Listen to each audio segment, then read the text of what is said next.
on holiday spending are in, and they're big. Online sales up 30% yesterday compared to the same day a year ago. Joining us now is Paul Oster. He's the owner of Better Qualified. Now, that is a credit repair company. Paul, welcome to the program. Thanks for having me. You're a viewer, aren't you?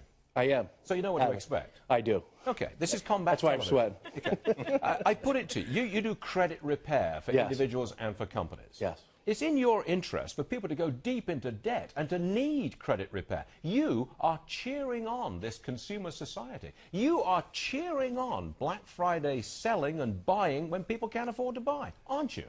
No, we're actually dealing with the aftermath.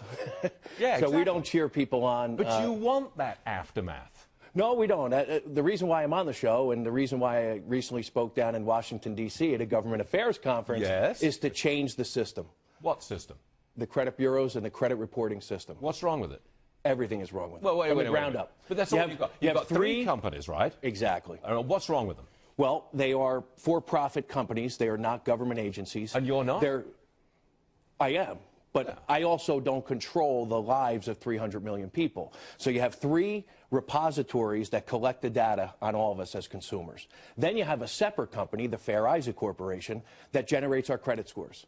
The government consistently tries to put their thumb on monopolies in this country, but yet they overlook the one company, there's only one, that generates the credit scores for 300 million people. All right. Why is that? Okay, if you think it's fixed and it's a monopoly and the government's got its thumb on it, what system would you put in place? Real fast.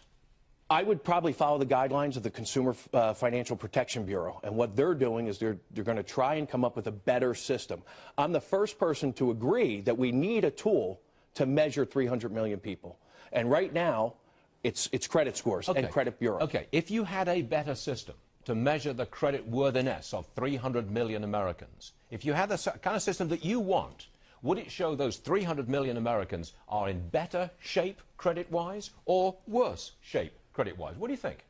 I think it would show that they're in better shape than they actually are, because everyone was stricken with the downturn of the markets and the housing debacle that we all face. So when someone has a 130-day late payment and it costs them 30 points on their credit score, but yet they've paid their bills on time for the past 20 years, to me, that's a flawed system. It's interesting. How much do you charge to rectify somebody's bad credit? That depends upon the amount of work that has to be done. There's not a fixed price in place. So Stuart Varney comes to you, and I've got average cost is $800. $800. That's right. So if I've got a lousy credit score, that would be, say, 500. That's a pretty bad score, isn't it? That's a bad score. I pay you $800, and you get me a score of 700? Well, there are no guarantees, Stuart. Okay. But I've got to pay you the money. You do have to. That's a guarantee. How would you get me from 500 to 700 on my credit score? How would you do that? How much time do we have? there are a number. Now or in my life? We have a 6-month program that we put clients through. What do you do? Okay, real fast. What do you do? Well, we do a credit analysis and we figure out what information is on the report that's causing you pain. The latest research actually shows... Okay. Do you then go to the credit reporting company and say, hey, Stuart Varney, he's not such a bad guy. Ease up in that area. He will pay that bill. What we do is... He'll pay a certain amount on that bill. Well, what we say to the credit bureaus is, if you wish to continue to report that information, you have to verify and validate it. You have to make it accurate and timely.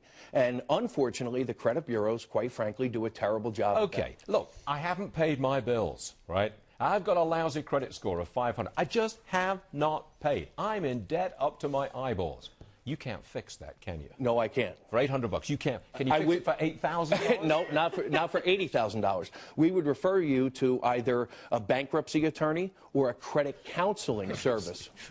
Just real quick, Paul, I'm really scared when you start to say the government should be in charge of this kind of stuff. It sounds like, to me, better. So maybe you should try to create a company to compete against Fair Isaac. But I like where your head's at. I know people in banking, and you're talking about this one. You want to give it from one entity to another single entity. No, I just think it should be more regulated, not controlled, more regulated, because I don't think anybody would argue with the fact that the system that's in place right now is not working. No, wait a minute. The current system, which you don't like, is serving up customers to you for an average of $800. That's right. To fix the system. Call me crazy. Call me crazy. Put me out of business.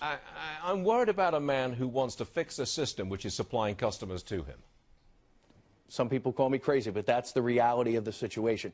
I went into this business. I was in the mortgage industry as a mortgage broker. And I went into the credit repair organization. Mortgage broker. Right. Oh, well. But at the end of the day, I truly went into the industry to change the system, not to take money from clients. But fortunately, over the past 7 years, we've helped lots of people fight the system. You know, I'm just bleeding right here, man. Yeah, are you a bleeding heart liberal, Stuart? Because that's not what I've seen. No, you watched the show. Would you come back on this program? I would love to. You really would? Yeah. Okay. All right, Paul Auster, thank you very much indeed. So Thanks for having me. Thank you.